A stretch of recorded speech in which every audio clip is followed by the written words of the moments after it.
आदाब नाज़रीन, अभी तक का उर्दू खबरनामा लेकर आपका मेज़बान रहमत कलीम आपकी खिदमत में हाजिर है। बुलेटिन का आगाज़ सुर्खियों के साथ। शाम होते ही वादी कश्मीर में मिलिटेंटों ने एक हेड कांस्टेबल पर किया हमला। जख्मों की ताब न लाकर हेड कांस्टेबल ने अस्पताल पहुंचने से पहले ही तोड़ा दम। घर और मोहल्ले में सफ़े मातम, सियासी जमातों का इजहार ताज़ियत। पूरे धूमधाम के साथ राजपथ पर मुनक़िद हुआ बीटिंग रिट्रीट्स का प्रोग्राम। तीनों अफवाज ने दिखाया अपना जलवा। ड्रोन शो के जरिए पेश की भारत की तारीख। इस बार की तकरीब में कई तारीखी धुन को किया गया खत्म, कई नए शामिल। पेगासस जासूसी सॉफ्टवेयर पर न्यूयॉर्क टाइम्स का सनसनीखेज इंकशाफ। भारत सरकार ने दिफाई सौदे के साथ 2017 में खरीदा था पेगासस। कांग्रेस पार्टी हुई हमलावर। राहुल ने मोदी सरकार को बताया मुल्क मुखालिफ।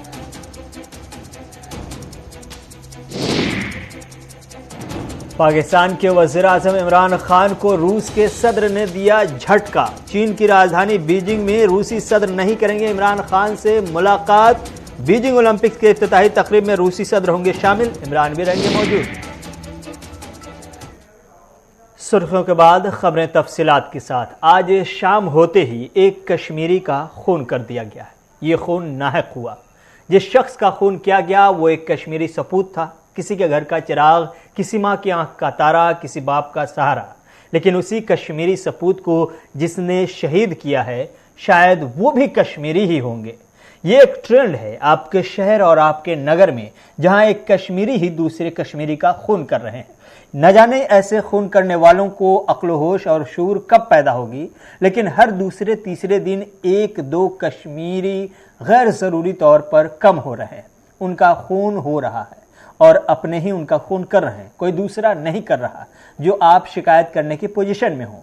इसीलिए एक शेर आपको सुनाना चाहता हूं। वो शेर है कि दिल के फफोले जल उठे सीने के दाग से, दिल के फफोले जल उठे सीने के दाग से, इस घर को आग लग गई घर के चिराग से। दरअसल हुआ ये कि जुनूबी जिला अनंतनाग के हसनपुरा इलाके में आज शाम होते ही मुश्तबा मिलिटेंटों ने जम्मू कश्मीर पुलिस के एक हेड कांस्टेबल पर फायरिंग की, जिसके नतीजे में उसकी मौके पर ही मौत वाक़ हो गई। पुलिस ज़राए ने बताया कि हसनपुरा अनंतनाग में मुश्तबा मिलिटेंटों ने हेड कांस्टेबल अली मोहम्मद गनाई वल्द गुलाम कादिर साकिन हसनपुरा बिजबिहाड़ा पर नज़दीक से गोलियां चलाई गई, जिसकी वजह से वो शदीद तौर पर जख्मी हो गया और उससे इलाज व मुआवजे की खातिर जैसे ही उनको नज़दीकी अस्पताल मुंतकिल किया गया, वहां पर मौजूद डॉक्टरों ने उन्हें मुर्दा करार दे दिया। पुलिस ने आसपास के इलाकों को मुहासरे में लेकर हमलावरों की बड़े पैमाने पर तलाश तो शुरू की। डॉक्टरों ने बताया कि पुलिस हेड कांस्टेबल के सर में गोली पैवस्त थी, जिसकी वजह से उसकी मौत वाक़ हो गई। ज़राए ने बताया कि फौज, पुलिस और सीआरपीएफ ने एक वसी इलाके को मुहासे में लेकर मिलिटेंट मुखालिफ ऑपरेशन शुरू किया है, लेकिन आखिरी इत्तला तक किसी की गिरफ्तारी या किसी को हलाक करने की खबर नहीं मिली है। अलबत्ता सियासी जमातों की तरफ से इस बुज़दिलाना खूनरेज़ी की मज़म्मत की गई है। नेशनल कॉन्फ्रेंस ने ट्वीट करके कहा है कि अनंतनाग के हसनपुरा इलाके में हेड कांस्टेबल अली मोहम्मद पर बुज़दिलाना हमले की मज़म्मत करते हैं, जिसमें वो अपनी जान से हाथ धो बैठे हैं। हमारी ताज़ियत उनके अहले खाना, दोस्तों और साथियों के साथ है। अल्लाह जन्नतुल फिरदौस में जगह अता फरमाए। पीपल कॉन्फ्रेंस पीडीपी अपनी पार्टी ने भी इस हमले की मज़म्मत की है। मज़म्मती कलमात भी आप लोगों से नाराज न हो जाए, इस बात का ख्याल रखिएगा, ये हमारी ज़ाती अपील है।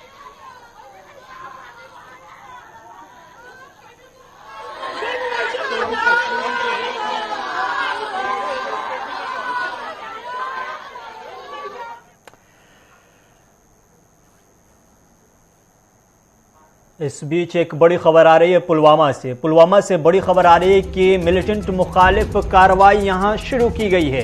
जुनूबी कश्मीर के पुलवामा जिले से खबर मिल रही है। इस वक्त नायरा इलाके में फोर्सेस और मिलिटेंटों के बीच झड़प शुरू हो गई है। नायरा इलाके में बताया जा रहा है कि 2 से 3 मिलिटेंट हो सकते हैं। मुसद्दका इत्तला के बाद पुलिस की जानिब से फौज, पुलिस और सीआरपीएफ मुश्तरका कार्रवाई कर रही है और इनकी मुश्तरका कार्रवाई में अभी तक की जो खबर मिल रही है कि इलाके को मुहासरे में ले लिया गया है और कार्रवाई शुरू हो चुकी है। 2 से 3 मिलिटेंट छुपे हैं। मुसद्दका इत्तला के बाद यह कार्रवाई शुरू की गई है। इलाका नायरा का है।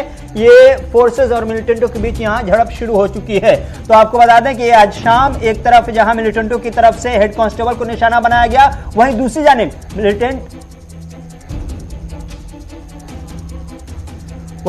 जानिब मिलिटेंट मुखालिफ ऑपरेशन भी तेज कर दिया गया है। कश्मीर के पुलवामा से गाजी खुर्शीद हमारे नुमाइंदे हमारे साथ फोन लाइन पर जुड़ चुके हैं। गाजी खुर्शीद, क्या कुछ तफसीलात है, अपडेट करें। कहां पर यह वाकया पेश आया, कहां पर यह एनकाउंटर चल रहा है, कितने मिलिटेंट हो सकते हैं, मजीद तफसीलात क्या कुछ है? सर, मैं आपको बता दूं कि आज दोपहर के होने के बाद ही नायरा टाहब एरिया है जो पुलवामा से करीबन 3-4 किलोमीटर की दूरी पे वाक़या है। तो वहां आज दोपहर में ही पुलिस और सिक्योरिटी फोर्सेज ने मुश्तरका कार्रवाई के दौरान वहां पे पूरा इलाका घेरे में ले लिया और घर घर तलाशी शुरू कर दी। तो वही मैं आपको बता दूं कि जिस तरह से मैं आपको बताता हूं कि जिस तरह से आज दोपहर वहां हालात बने तो ऐसा लगता था शायद न कुछ इनपुट फोर्सेज को मिले हैं जिसके आधार पर ही वहां पे कोऑर्डिनेट सर्च ऑपरेशन चलाया गया। तो अभी कुछ देर पहले वहां पे सर्च ऑपरेशन के दौरान ही कुछ गोलियों की आवाजें सुनाई दी, जिससे इलाका पैनिक हुआ और लग रहा है कि वहां पे मिलिटेंट्स की मौजूदगी, जो कि फोर्सेस को पहले से ही इस हवाले से शक था कि वहां पे मिलिटेंट छुपे बैठे हैं। तो उसी के चलते अभी जो ही घर घर तलाशी कार्रवाई चल रही थी, तो उसी के दौरान कुछ गन शॉट्स भी वहां पे सुनाई दिए। और अभी इस समय की जो सिचुएशन है, लग रहा है कि एनकाउंटर जैसी सूरत हाल वहां पे बनी हुई है, लेकिन गोलियां चलने की आवाजें जो है मुकामी सोर्स ने बताया कि वहां पे गोलियां भी चली है और इस समय लग रहा है कि एनकाउंटर यहाँ पे एक एनकाउंटर शुरू हुआ है और लाइट्स वगैरह भी इंस्टॉल की गई है। तो दोपहर से सर्च ऑपरेशन शुरू किया गया था, घर घर जाकर तलाशी की जा रही थी और इस वक्त मिलिटेंटों की तरफ से फायरिंग हुई, जिसके बाद ये खबर की तस्दीक होती है कि वहां पर मिलिटेंट छुपे हुए थे। उसके बाद एनकाउंटर शुरू हुआ। जी बिल्कुल, मैंने आपको बता दिया कि जिस तरह से पुलिस जो सिक्योरिटी फोर्सेज है उनको पहले से ही ये शक था कि इलाके में ये जो नायरा टाहब इलाका है, पुलवामा से चंद किलोमीटर की दूरी पे जो वाकया है, तो वहां पे आज दोपहर के बाद ही ये जो कोऑर्डिनेट सर्च ऑपरेशन चलाया गया। तो शक था फोर्सेस को कि यहाँ पे मिलिटेंट छिपे बैठे हैं। तो अभी कुछ देर पहले यहाँ पे एक गोलियों की आवाजें दोनों जानिब से सुनाई दी गई, जिसका ये नतीजा है कि यहाँ पे एक एनकाउंटर शुरू हुआ है जो अभी चल रहा है और इलाके में इस समय ये जो सिचुएशन बनी है बिल्कुल एनकाउंटर जैसी सूरत हाल बनी हुई है और फोर्सेस ने पूरे इलाके को मुहासरे में ले लिया और इस समय कुछ गोलियां भी चली। गोलियों की आवाज से ऐसा लग रहा है कि यहाँ पे एनकाउंटर शुरू हुआ है। ये नायरा का इलाका किस तरह का इलाका है? क्या घनी आबादी वाला इलाका है या जंगल से मुल्हका इलाका है? और लॉकडाउन में घर घर की तलाशी हो रही थी, उसकी वजह से मिलिटेंटों को तलाश करने में ज्यादा वक्त लगा? नहीं, मैं आपको बता दूं कि जिस तरह से लॉकडाउन वीकेंड लॉकडाउन तो चल रहा है। ये पुलवामा से चंद किलोमीटर की दूरी पे घनी आबादी वाला इलाका है, रिहायशी इलाका है, जंगल के बिल्कुल नजदीक नहीं है। ये टाउन के नजदीक में पड़ता है और नायरा टाहब जो है ये एक गांव है और इस गांव से आना जाना लगा रहता है। ये अनंतनाग की ओर रोड जाता है और यहाँ पे घनी आबादी और घनी आबादी में अभी ये गोलियों की आवाजें सुनाई दी गई, जिसके नतीजे में ये साफ जाहिर हुआ है कि यहाँ पे एक एनकाउंटर शुरू हुआ है। फिलहाल क्या कुछ मजीद तफसीलात है उसका इंतजार है, क्योंकि रात का समय है। रात के अंधेरे में ये जो फोर्सेस ने इलाके को मुहासरे में ले लिया और फिलहाल गोलियों की आवाजें सुनाई दी गई दोनों जानिब से, तो इससे साफ जाहिर होता है कि यहाँ पे एनकाउंटर शुरू हुआ है जो कैसो अब एनकाउंटर में तब्दील हो गया। ये 3 चीजें साफ कीजिएगा। पहला तो ये कि इस वक्त तो वहाँ जहाँ पर एनकाउंटर चल रहा है इंटरनेट की क्या कुछ सहूलियात है, क्या कुछ अपडेट है इस हवाले से? दूसरा ये कि बिजली को लेकर क्या अपडेट है आपके पास? मौसम कैसा है वहाँ का? इन तीनों चीज़ों पर वजाहत कीजिए। जी, मैं आपको बता दूं कि अभी इंटरनेट सर्विस जिस तरह से सुबह से चल रही थी, बिल्कुल इंटरनेट सर्विस को सस्पेंड नहीं किया गया है। दूसरी जानिब मैं आपको ये बताता हूं कि जो फोर्सेस की अपनी वो जो लाइट्स वगैरह लगाते हैं, जहाँ पे उन्हें ये शक होता है कि यहाँ पे सिचुएशन कुछ जहाँ पे वो कोऑर्डिनेट सर्च ऑपरेशन लगाते हैं और शाम के समय होते ही सर्च के दौरान वो अपनी लाइट्स इंस्टॉल करते हैं। यहाँ से पहले ही लाइट्स वगैरह इंस्टॉल की गई थी और सर्च ऑपरेशन जारी था।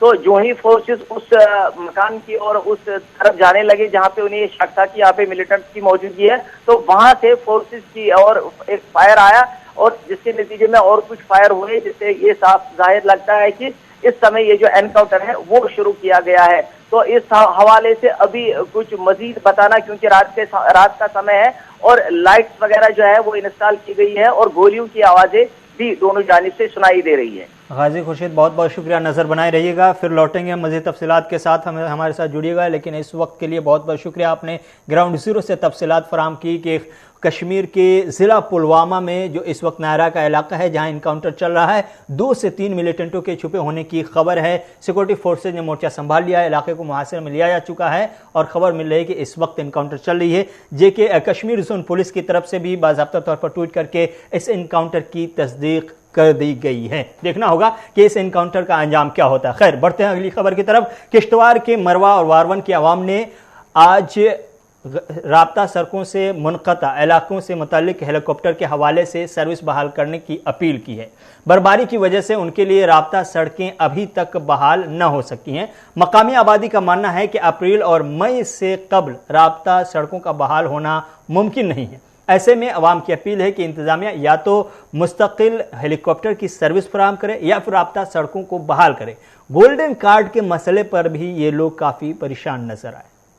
हमें तंग किया जा रहा है, गोल्डन कार्ड दे दो, गोल्डन कार्ड दे दो, लेकिन हम कहाँ जाएंगे? फॉर्मेलिटी के लिए गोल्डन कार्ड के लिए कल भी मैंने कहा 50 रुपए जिस गोल्डन कार्ड पे लिए खर्च किया जा रहा है, उसी गोल्डन कार्ड के लिए 20-20 हजार रुपए हमें खर्च किए हैं, फिर भी ऑनलाइन नहीं हुए हैं। वहाँ जो हमारे वो कागजात है, जो हमारे वो फाइलें बनते हैं, वो वहाँ पे रखते हैं कहीं रद्दी टोकरी में। इसलिए हमारी गुजारिश है एडमिनिस्ट्रेशन से, गोल्डन कार्ड के लिए जितने भी 8 मेंबर हैं उनको हेलीकॉप्टर के लिए रवाना करें वार्डवन में। हम लोग यहाँ नहीं आएंगे, न तो डेली हमारे लिए जहाँ हेलीकॉप्टर सर्विस होनी चाहिए। गौर से हमारी बात को सोचिए, ग्रैंड माइंड की जरूरत है इसमें। हम क्या बात कर रहे हैं? क्या हम पागल हैं? क्या हम चरस्ती की बात कर रहे हैं? अगर हम सफर उठा रहे हैं गोल्डन कार्ड के लिए, हम क्यों इतना सफर कर रहे हैं? नंबर 2, पीएम किसान 2 साल से हम अमजद साहब के पास जाते हैं। इन्होंने हमें मुसीबत में डाला है। ये 2 साल से कह रहे हैं अमजद साहब यहाँ जो ये उसमें ये साइड बंद है। अगर सरकार ने, मोदी सरकार ने इलाके वाड़वन, मड़वा, दक्षिण, दूर दराज इलाकों के लिए चिड़िया दूध तक अगर मैसर रखा है, तो हमारी जो प्रॉब्लम खड़ा होती है, क्या ये डिस्ट्रिक्ट एडमिनिस्ट्रेशन की लापरवाही से है? इसमें कौन लोग हैं जिम्मेदार?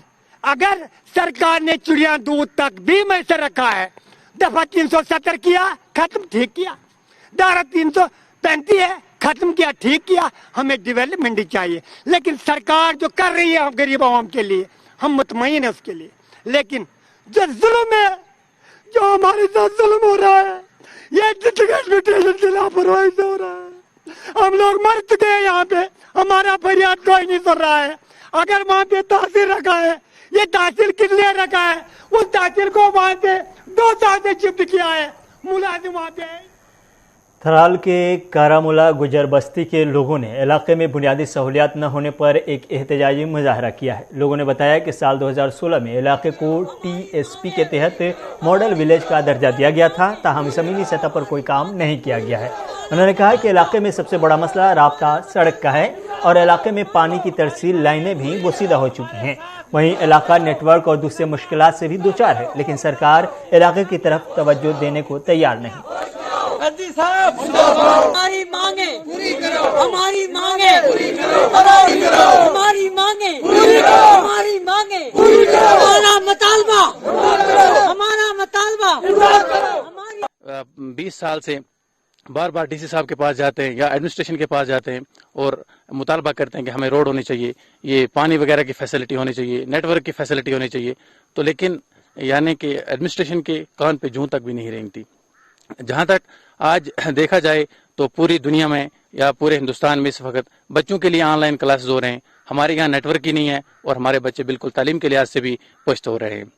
लिहाजा हमारी एडमिनिस्ट्रेशन से अपील है कि हमारे जो मुतालबात हैं, यानी फर्स्ट ऑफ ऑल जो प्रायोरिटी है वो रोड को है, और हमें यहाँ रोड होनी चाहिए थी, या हमें पानी की फैसिलिटी अच्छे से होनी चाहिए थी। नेटवर्क जो इशू है, ये प्रॉब्लम जो है। उर्दू खबरनामा जारी है, वक्त है एक छोटे से एड ब्रेक का।